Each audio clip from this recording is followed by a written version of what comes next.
Hello, this is a presentation of Case 310 titled Guns, Stock Prices, Safety, Liability, and Social Responsibility.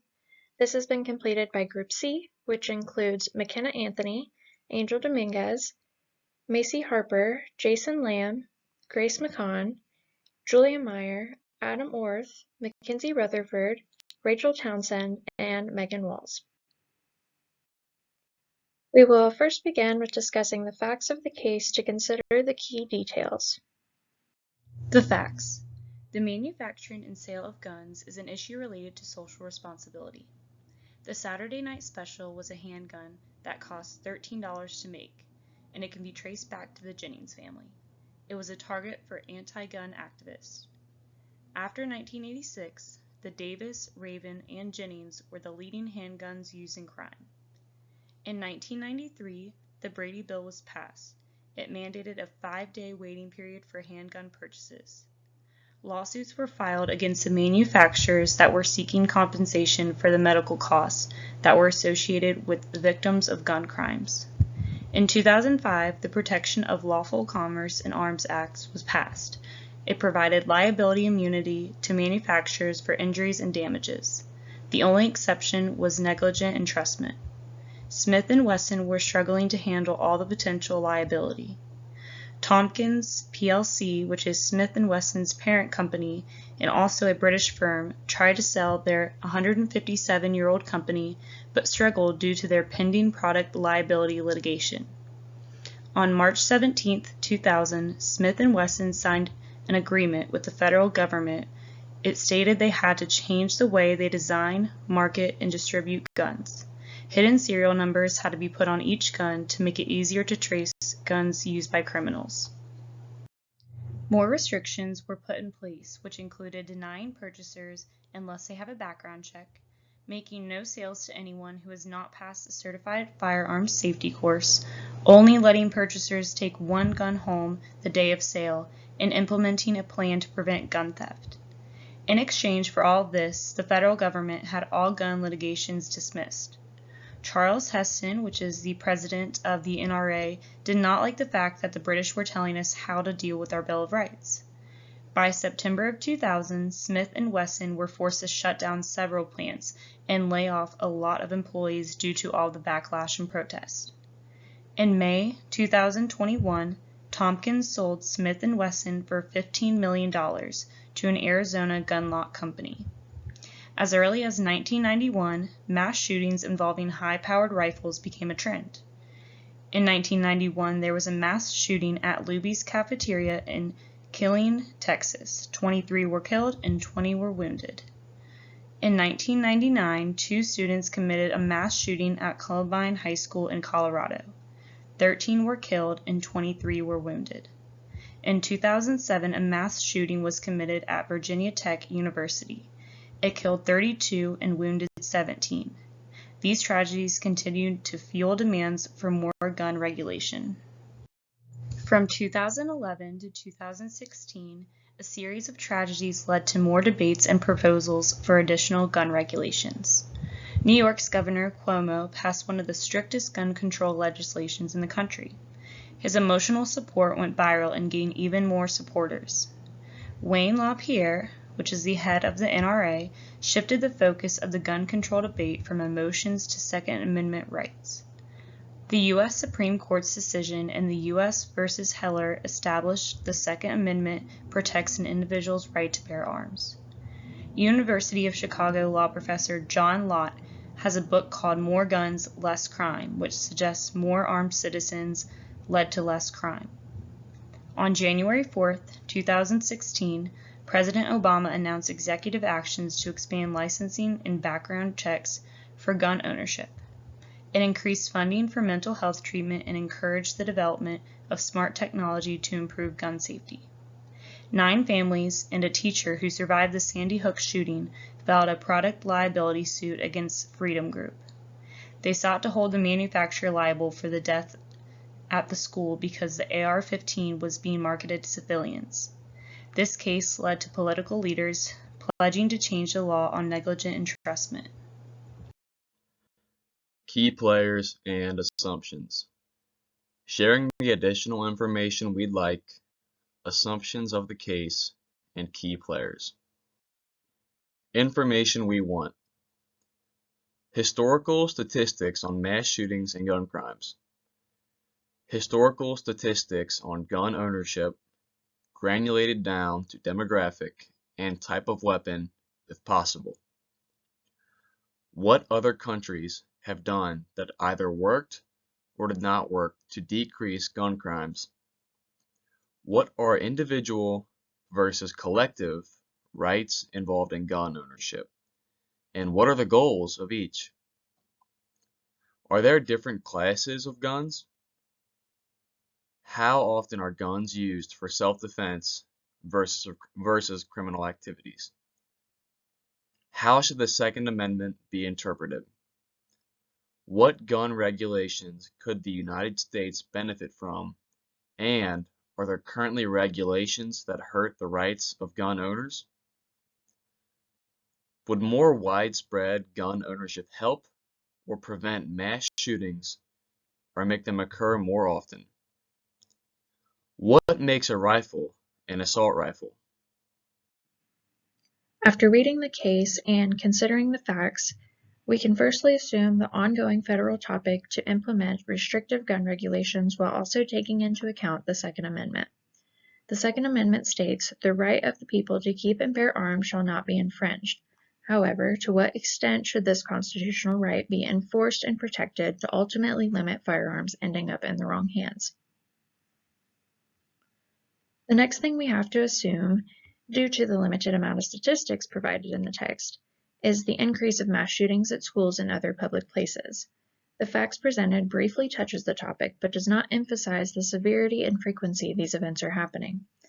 As a result, we must also assume the heightened trend of mass shootings is the leading cause for more restrictive gun laws today due to the social and emotional pressure from these tragic happenings.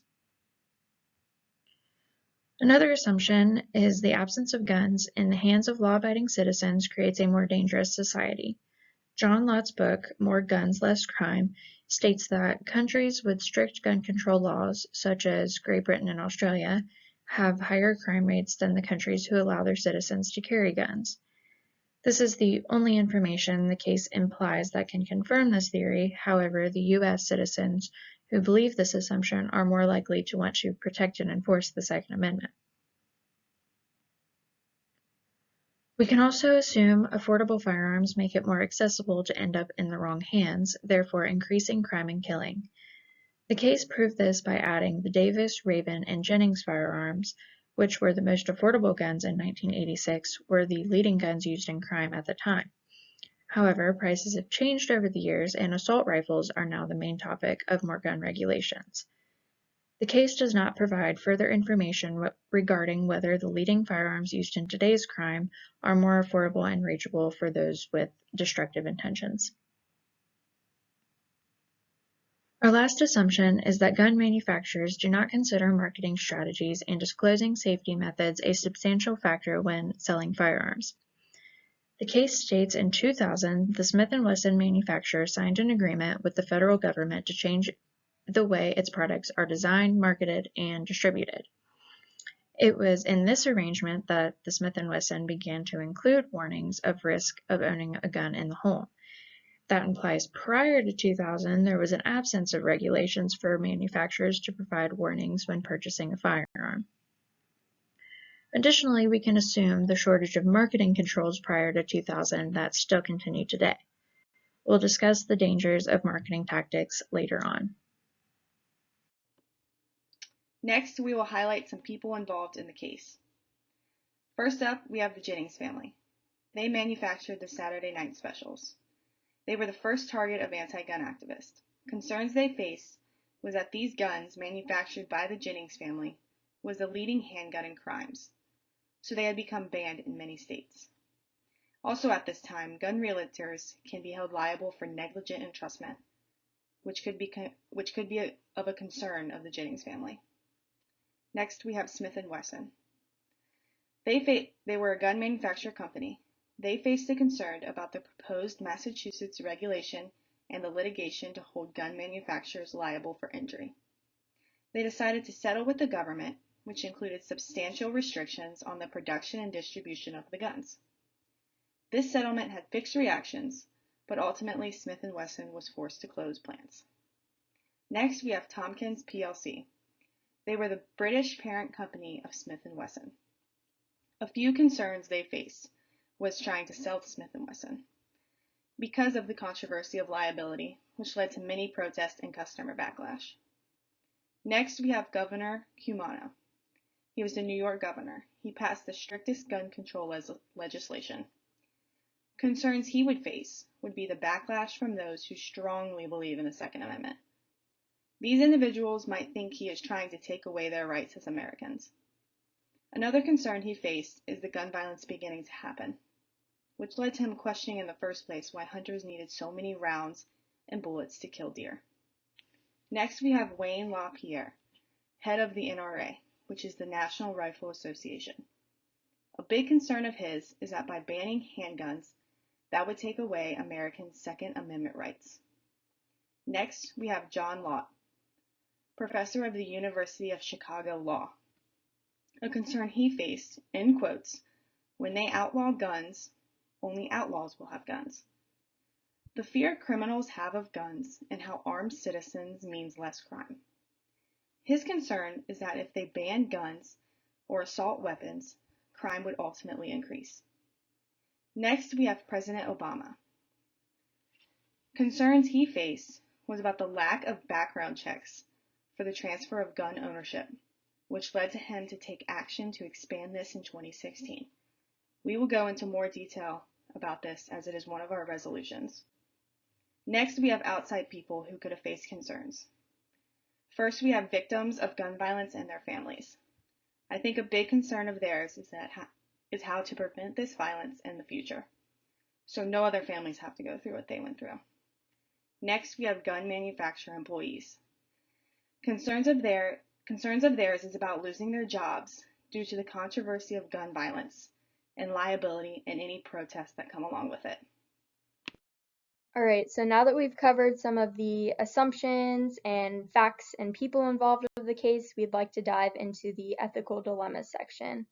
So first is, do we allow the government to control the production, distribution, and sale of guns?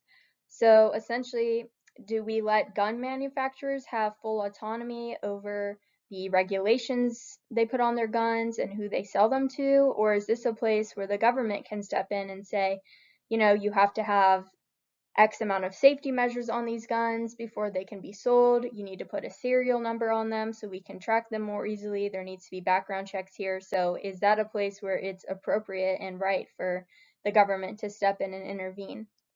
And then next would be, do we hold gun manufacturers liable for injuries and wrongful deaths caused by their weapons? So when someone obtains a gun and then uses it irresponsibly, is that fully on them? Are they fully reliable for their actions? Or is part of the blame or liability going to the gun manufacturer who sold them this gun without a background check, maybe taking that risk that they could use it irresponsibly? So where does that blame fall? And then going off of that, is it fair to hold negligent entrustment? So selling a gun to someone who's potentially intoxicated, insane, or threatening against gun manufacturers. So that just goes off the idea of, should there be these background checks and heavier licensing, or with that Second Amendment, do we take that risk that maybe the gun's going to go to someone who's insane or threatening and will do something horrible and shouldn't have the gun in the first place? And then, is the Smith & Wesson deal appropriate for ensuring guns have proper restrictions and warnings? So are deals like this ethical, where the government can kind of trade off being held liable for other features, such as an agreement to implement safety locks, stop producing firearms with large ammunition magazines, requiring them to put a serial number on each gun? So is this a fair trade-off liability in exchange for certain requirements and restrictions on guns? And then, does the series of tragedies from 2011 to 2016 validate the stricter regulation for ownership, sale, and transfer? So 2011 to 2016, a lot of tragedies occurred, like the shooting at the University of California, Sandy Hook, So just because these events started to spike up, does this suddenly mean that we can go in and have the government place these restrictions where they wouldn't before? So just because there was these tragedies, does that warrant that? And then do we make the battle on guns a rational one or an emotional one? So obviously in these tragedies, there's kind of two sides to it. So the emotional side, children are dying, parents are losing their kids, so they're going to be angry and they're going to want to place the blame on both the criminal who did the crime and the manufacturer who allowed them to have such a powerful weapon. But then at the same time, there's a rational argument that it's just a basic law of nature that everyone should be able to have a gun and protect themselves. And while it's tragic, it's not the gun manufacturer's responsibility to ensure that the person who ends up with the gun is going to use it safely. And so they should be held responsible, and everyone else who is going to use it responsibly should still have a right to these guns. And then is restricting gun laws restricting the basic human freedom of self-defense? So is by putting these restrictions on for certain individuals who may use it inappropriately, is this taking away a basic freedom that the rest of us should all have? And then does taking the hands out of law-abiding citizens create more opportunity for danger? So this is the idea that if we start putting restrictions on guns and less law-abiding people that are going to use them responsibly have them, does this mean that we're in more danger because maybe potentially criminals who obtained them illegally have them, and now we don't have a way to protect ourselves? And then finally, I just have, is Obama's policy expanding licensing and background checks on guns fair? So after these 2011 to 2016 tragedies, Obama implemented a legislation and executive action that made background checks for dangerous weapons a thing, and then there's licensing for gun ownership, and then more smart technology to improve gun safety, more mental health checks.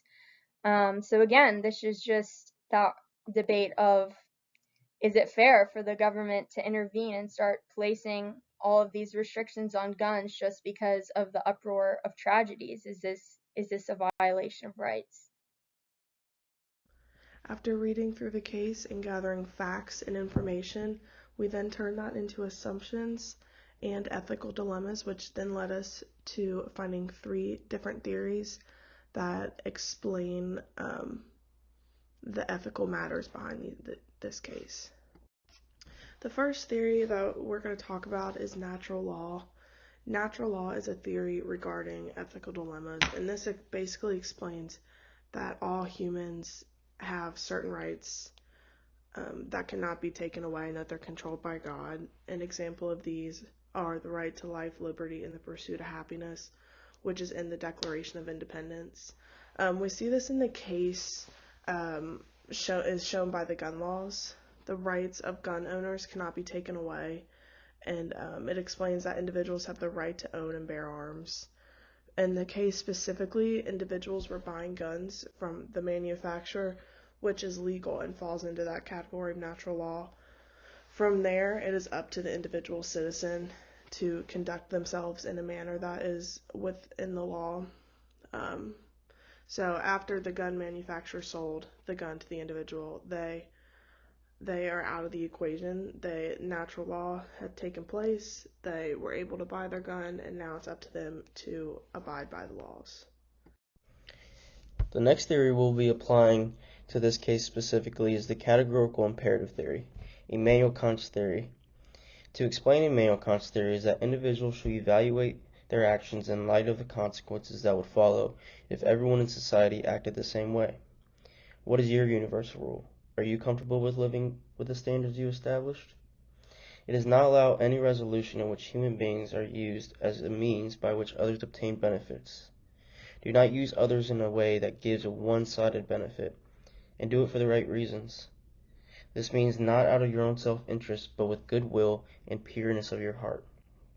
So for example, imagine you got a huge bonus for selling a certain number of diet pills that you knew were a scam.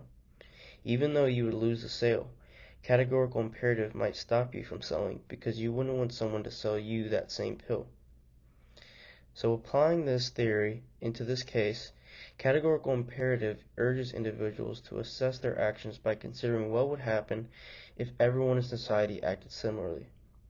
Applying to this idea to guns and gun laws in the United States means that people should think about how they feel about gun ownership and gun laws by asking themselves if a society where everyone has guns without any limits would be a good thing or not. Also, you shouldn't support gun laws or policies that take advantage of or use people for your own gain. Instead, those choices should be made out of goodwill and genuine concern for the well-being of society, and not out of selfishness. To summarize this theory, it's important to understand the universal idea and the universal law that Kant explains. So if you wouldn't want anything to happen to you, or rules that apply only to you and not for everybody else because of your own self-gain, then why should it apply to everyone else? So looking at it in that perspective is important. And the next theory we'll be talking about, McKenna will explain the ethical theory of utilitarianism. The third theory we are going to talk about is utilitarianism. Utilitarianism is an ethical theory that states that the right action is the one that maximizes overall happiness or utility. It gives thought to the consequences of actions and aims to achieve the greatest good for the greatest number of people. Utilitarians believe that ethical decisions should be based on a cost-benefit analysis, where one assesses the positive and negative outcomes of different approaches.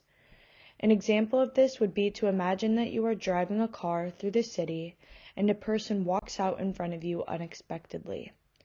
You can either continue straight and kill the one, or swerve right and kill a group of 5. You will likely continue straight and kill the one to save the most lives. And the application in this instance is when it comes to holding gun manufacturers liable for injuries and wrongful deaths caused by their weapons. Utilitarianism can help consider the potential consequences. If holding manufacturers accountable results in safer products and fewer injuries, it aligns with the utilitarian idea of minimizing harm and maximizing people's well-being. Utilitarianism can be applied when determining various gun control policies. Policymakers should assess which strategies are more likely to reduce gun-related injuries or deaths, while also taking the impact on individual rights and freedoms into consideration. Policies that lead to an overall increase in public safety and well-being would be preferred from a utilitarian perspective. All right, so now that we've just covered those 3 ethical theories, which is natural law, the categorical imperative, and then utilitarianism, we're going to hop into some potential resolutions. All right, so we're going to start with the first resolution we have. So we're going to introduce that resolution to you and then go into the legalities, cost, and impacts of the resolution. All right, so the first resolution we have is to eliminate the possibility of gun manufacturer liability.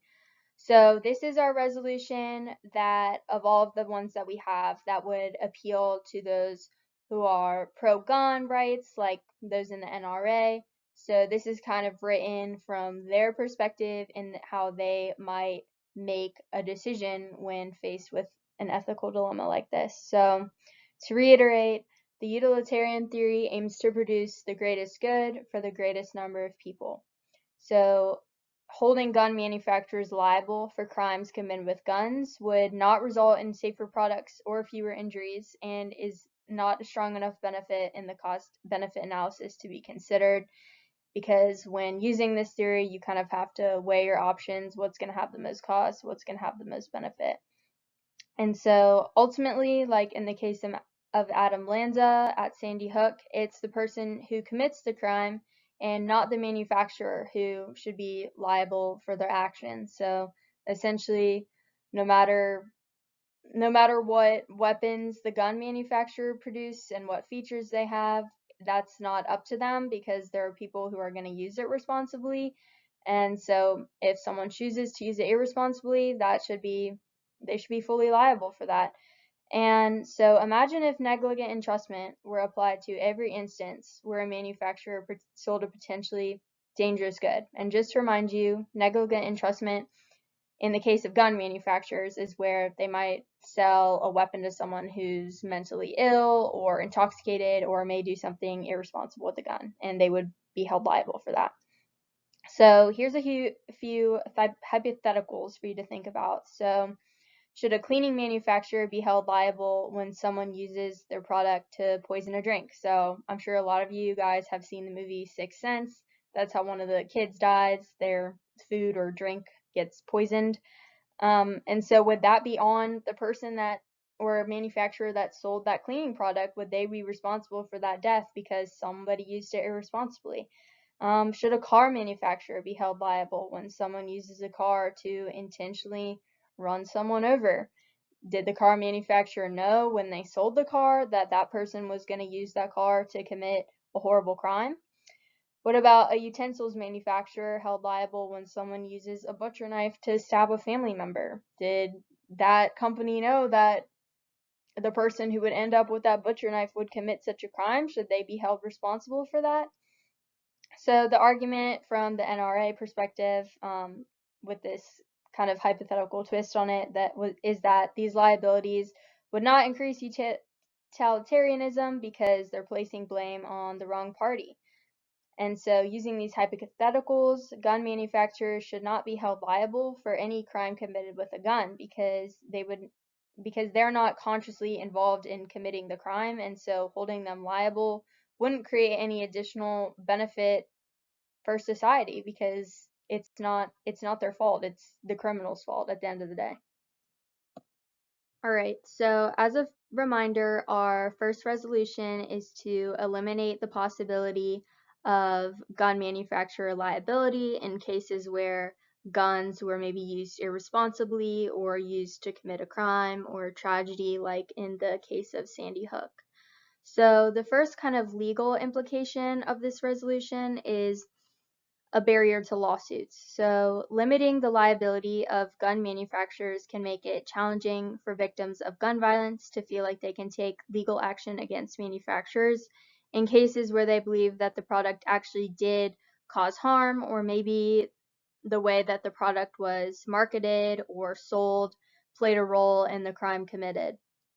So for example, 9 families and 1 teacher at Sandy Hook took action against gun manufacturer Freedom Group for marketing and selling what looked like a military gun, so the AR-15 Remington, to civilians.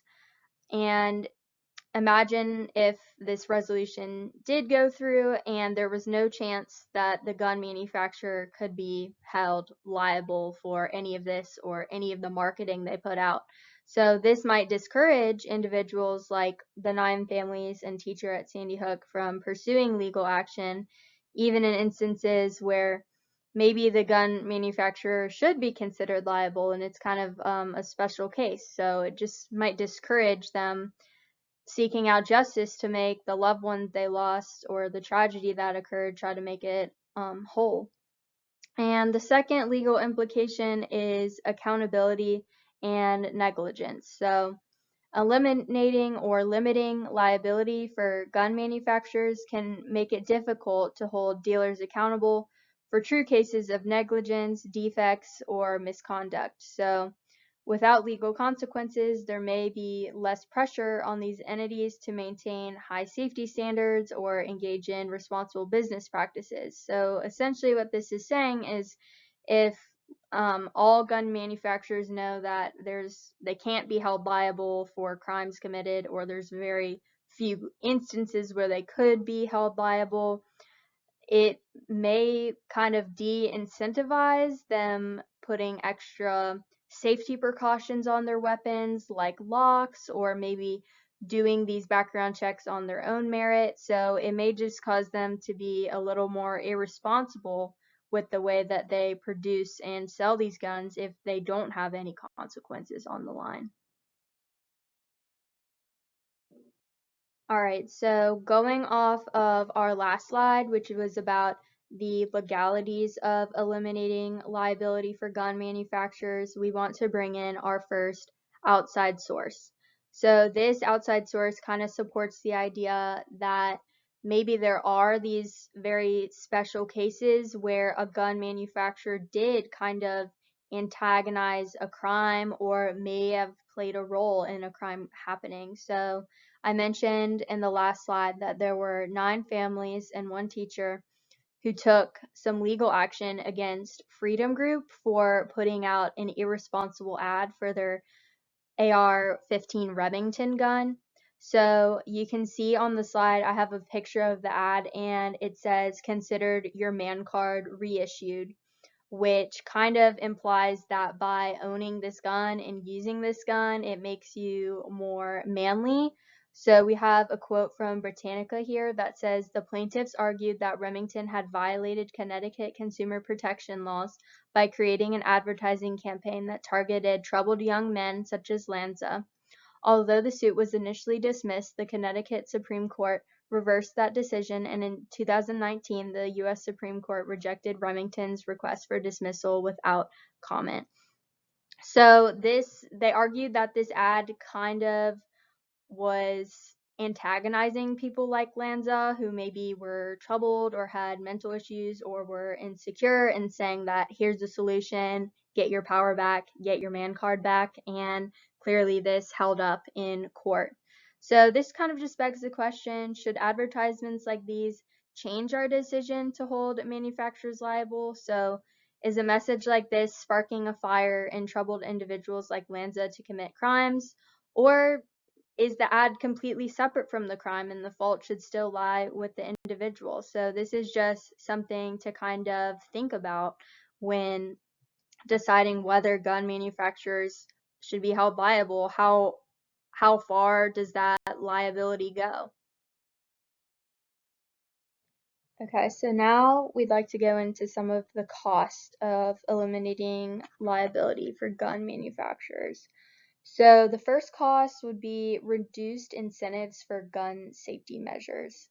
So this kind of plays off the idea that when you take away this liability and kind of legal incentive to make sure what you're producing is safe and responsible, there's just that lesser of an incentive to make sure your guns are safe and are going to be best equipped to be used responsibly. So when manufacturers and dealers face little or no legal liability for their misuse, kind of as I mentioned in the legality section, there's less incentive for them to invest in research and development of safety measures.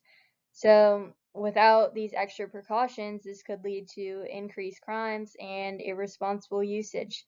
So I always think back to those tragic videos or stories you hear about of little kids that got into a gun because there wasn't a safety measure on it. It was easy to fire. Tragedy happens. They kill a sibling. So without these increased safety measures and precautions, more tragedies like this could happen, as well as others. And then there's also public safety concerns with it. So when there's no liability for manufacturers, this might contribute to higher number of firearms entering the market and ending up in the hands of individuals who shouldn't have them, like criminals or people with mental health issues. So with this liability, you can assume that there would also be some increased regulations like background checks that would have to happen, and without these, that just increases the number of guns that manufacturers can sell freely, and this also increases the number of people that might end up with them who shouldn't have them. And then there's also that potential for irresponsible marketing. So if a gun manufacturer isn't liable, they may be able to have more aggressive marketing practices that target populations like we saw in the ad I just showed with Lanza, where it was kind of assumed that he was swayed by maybe this ad that was promoting manliness, and then just also promoting the use of firearms in dangerous ways. And so without liability, this kind of gives them free reign of they can put out any ads that's gonna meet their bottom line of selling guns and getting revenue without maybe thinking about the consequences that could come from these ads or sales tactics. So finally, we'd like to discuss some of the impacts of eliminating manufacturer liability. So first is just general public perception and trust. So limiting liability for gun manufacturers may just kind of decrease that trust a little bit and reduce the confidence we have in the industry to keep us safe and do what's best and most responsible for the public. So it may be viewed as prioritizing industry interests, like just making a profit essentially and doing well for the business over public safety. And for people that aren't in support of the NRA and do believe that maybe some of our Second Amendment rights should be reconsidered or reapproached, it can have negative social and political implications where people are saying that this isn't ethical, that we're prioritizing sales of guns over the potential safety of our children and responsibility with guns.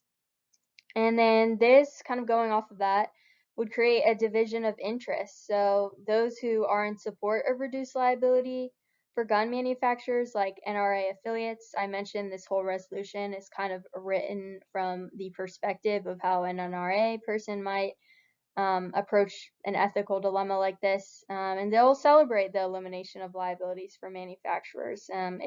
For them, it's a win in support of keeping their full Second Amendment rights and having nothing related to their ability to own and use a gun. But those who feel gun manufacturers should be held responsible for tragedies like Sandy Hook and Columbine, like the family members of victims, will continue to fight for their liability, and this will be an issue that will never go away, and they'll always believe that in some way or another there needs to be action that reduces how freely gun manufacturers can sell to just anyone. Resolution number 2, introducing and explaining the legalities, costs, and impacts of resolution number 2.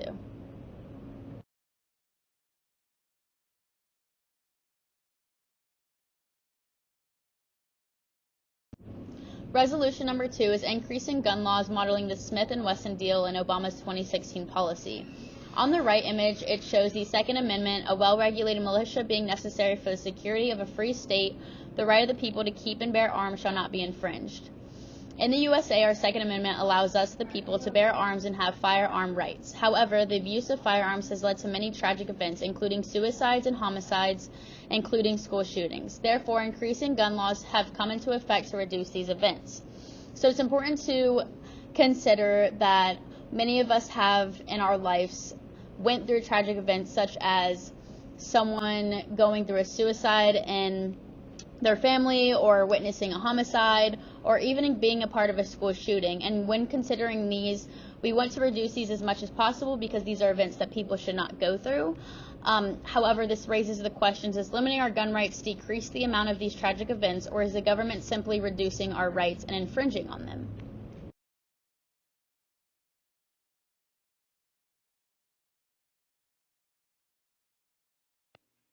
To further expand on our second resolution, we found an outside resource that dives into President Obama's 2016 executive actions on gun control.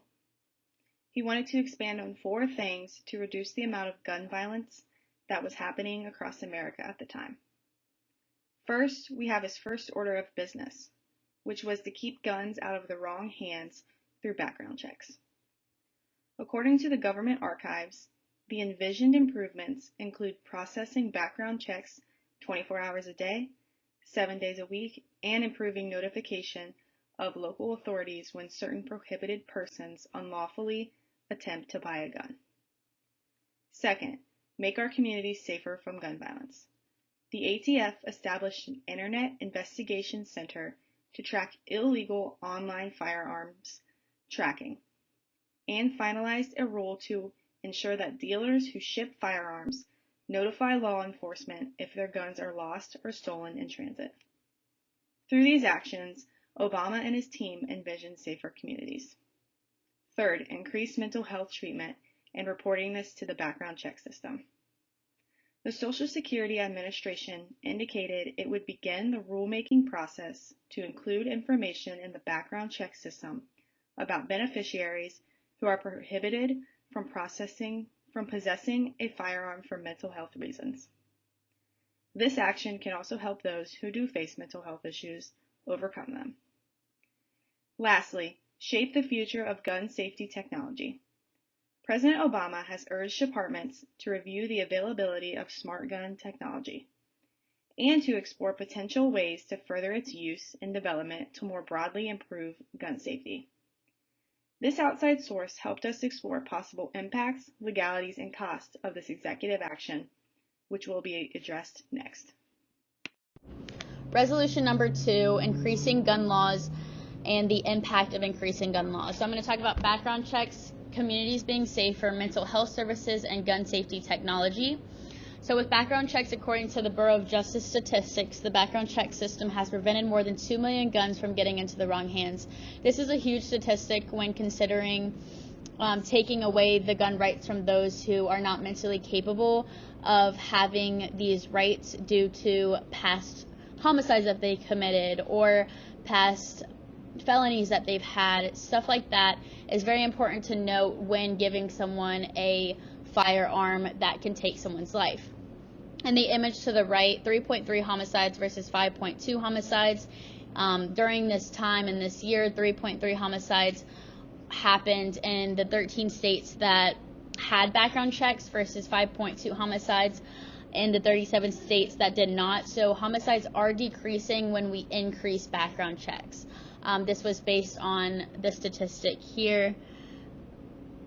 And then communities being safer, the President's budget for FY 2017 will include funding for 200 new ATF agents and investigators who can help enforce our gun laws.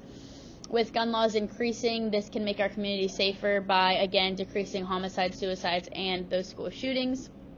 Mental health services, lots of the people that have committed crimes in these areas have had a mental issue or mental thing that they're struggling with. So $100 million in funding from the Affordable Care Act at Community Health Services have expanded behavioral health services for nearly 900,000 people nationwide. This is a very large number when we think of these, news headlines where people are dying. It really only takes changing one person's life and putting them in a different course in order to save a lot of people. So getting people the mental health services that they need is very, very important. Gun safety technology, the presidential memorandum also directs the departments to review the availability of smart gun technology on a regular basis and to explore potential ways to further its use and development to more broadly improve gun safety. So again, we are selling firearms, selling guns to a large demographic, and to have them be educated on the use of these guns and how it is how it can affect somebody either in a very negative way. It's important to consider that and learn about that when you go through these gun safety training classes. Resolution number 2 in legalities. So this is talking about the states agreeing, the background checks again, and then schools. So states agreement is very important. From the 2019 survey, which was in the previous image in the previous slide, only 13 states had agreed on background checks. Now in 2023, 20 states now agree on background checks before the purchase of firearms. Again, these background checks are very important to ensure that we don't get guns into the hands of wrong people so that these tragic events won't happen, like suicides, homicides, and the school shootings. Background checks, according to Everytown, Ohio, has no current laws regarding background checks on unlicensed gun sales. Ohio is one of the top states of mortality due to firearms, almost reaching 2,000 deaths annually. So out of the 20 states, Ohio is not one of the states that requires you to have a background check before you purchase a gun. And this has led to almost 2,000 deaths annually. So it's important to consider that when we are doing these background checks and when we are selling these firearms to our public. Schools in Ohio, there are no laws limiting teachers to carry guns in elementary, middle, and high school classrooms. According to Glyfford's Law Center, schools are safer and gun-free. I did research on schools being able to carry firearm versus schools that are not, and according to Glyfford's Law Center and other research articles, schools are safer when they are gun-free. So I focused on Ohio here because that's the state that we're in, Ohio, Kentucky, but I'm currently reside in Ohio. Ohio does not have these laws, and it can be very dangerous to the students that are within these school buildings, and as we've seen with the gun shootings. Resolution number 2 and the cost. I'm going to talk about privacy and stripping rights.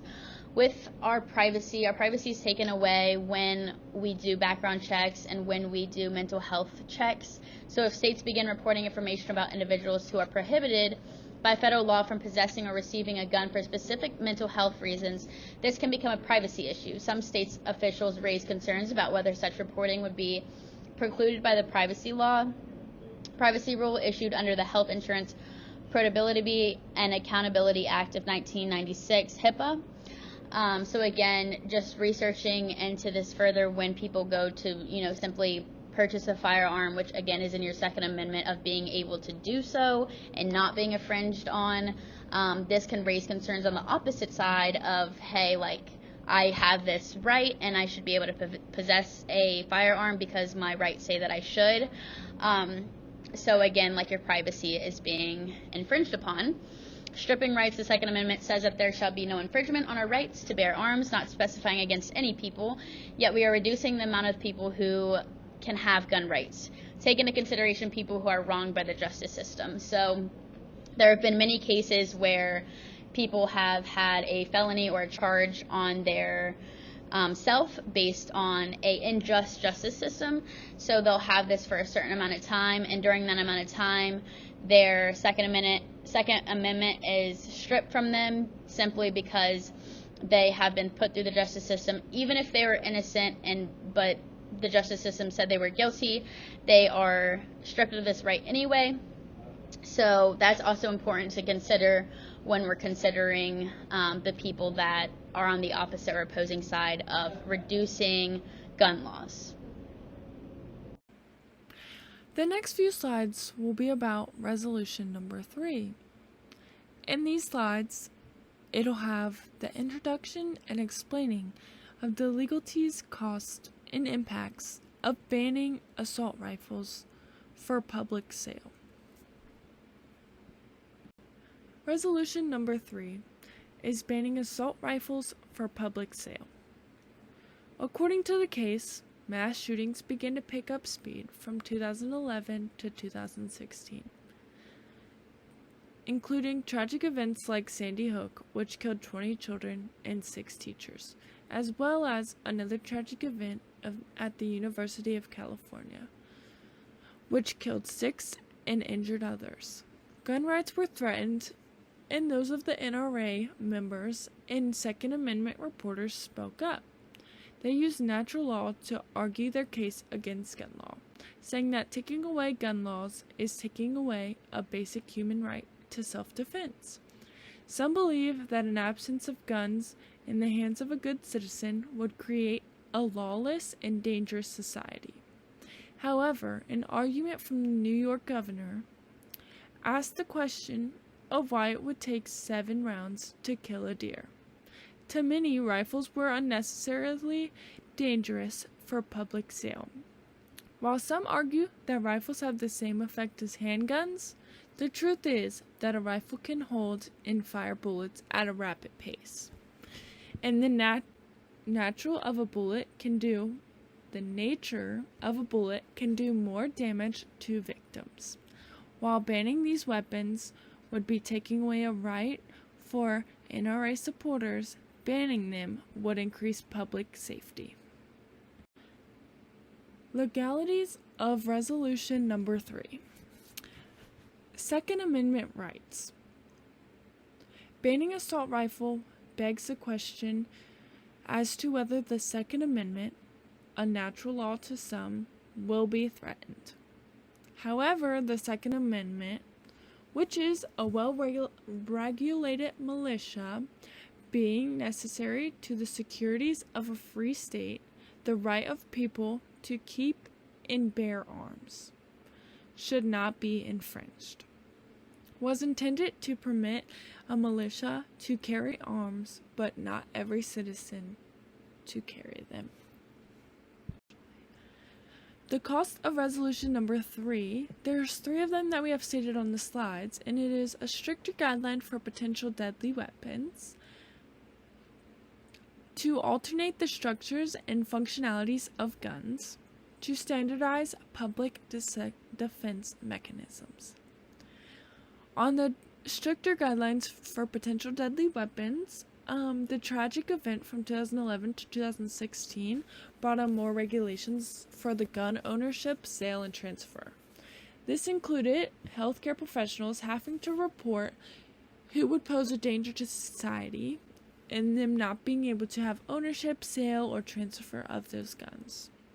Another one, alternating the structure and functionality of the guns. In New York, there was a limit on the size of the gun magazines to only being allowed to have 7 rounds instead of 10 in the magazine. The next one is standardizing public defense mechanisms. Handguns were named the quintessential self-defense weapon. They were used a lot in self-defense at home, but banning assault rifles redefines what the right to bear arms means in terms of the weapon size. On this slide, we have put the 4 impacts of resolution number 3. One is increasing public safety, another is reducing gun trafficking, another is impacting on the firearm industry, and the last one is impact of the Second Amendment rights. I will now go more into detail about each one of these. The increase of public safety would be banning assault rifles will help to eliminate the danger done when mass shootings do occur because it will be harder for the shots to be multiple, fast, and cut through more tissue. Reducing gun trafficking would be banning assault rifles could make it more difficult for criminals to get their hands on these weapons, potentially could reduce the numbers of rifles sold illegally. Another is the impact on firearm industries, which the firearm industry includes manufacturers and retailers, could be adversely affected by a ban on assault rifles since a large portion of their productivity will cease. This could potentially lead to job losses in this sector. The last one would be an impact on the Second Amendment right. It'll public outcry among infringing on the Second Amendment right of law. Abiding citizens will be oppressed. Some individuals, like the NRA members, view these firearms as suitable for self-defense, recreational shootings, and sporting purposes, and feel like banning them is an infringement on their rights. To further our argument, we pulled in an outside resource that highlights the potential benefits of prohibiting the use of assault weapons. As we know, assault weapons are exceptionally deadly firearms commonplace in mass shootings. These weapons are capable of firing far more bullets and far faster than the normal hunting rifle. So let's dive into the numbers. First piece of data is the chart that we have put on the slide. From 1994 to 2004, there was a ban on assault weapons. During this 10-year period, only 96 victims fell to mass shootings. Once this ban was lifted in 2004, the number jumped to 296 victims, and by the end of 2022, 429 people were victims to mass shootings. Through this chart, we can see the impact that banning assault weapons has on the safety of our people. Our next piece of data is that researchers estimated a 70% decrease in mass shooting deaths if the United States still had a federal law prohibiting assault weapons. A few pieces of data not highlighted in the slide that Everytown Research mentioned was that assault weapons led to nearly 6 times as many people shot per mass shootings.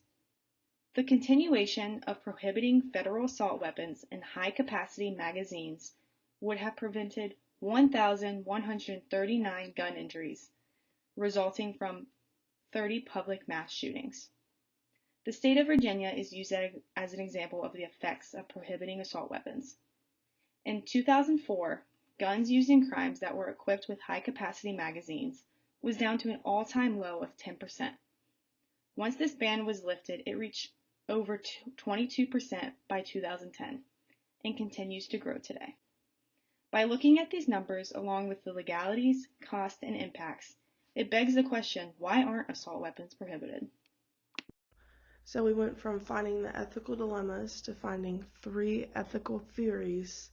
That led to 3 solutions, and now we have come up with our final recommendation based on all of those things.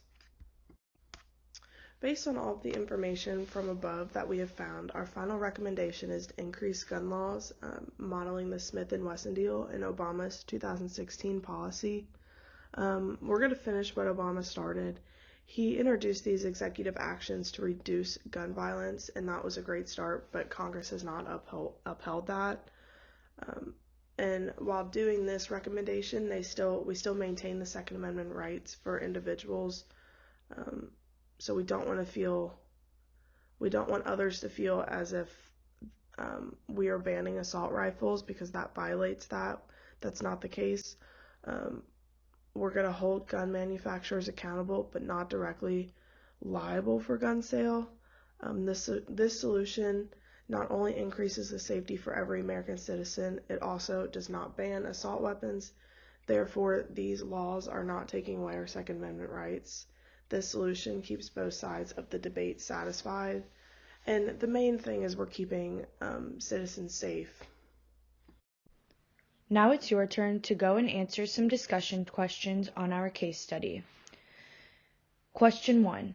If you were the President of the United States, how would you handle this debate on firearm restrictions and manufacturer liability? Should gun manufacturers be held liable for gun violence injuries? Question 2. Do you think gun violence has always been a pressing issue in the U.S., or has it become a more recent issue in the past decade? Do you think social media has played a role in this matter?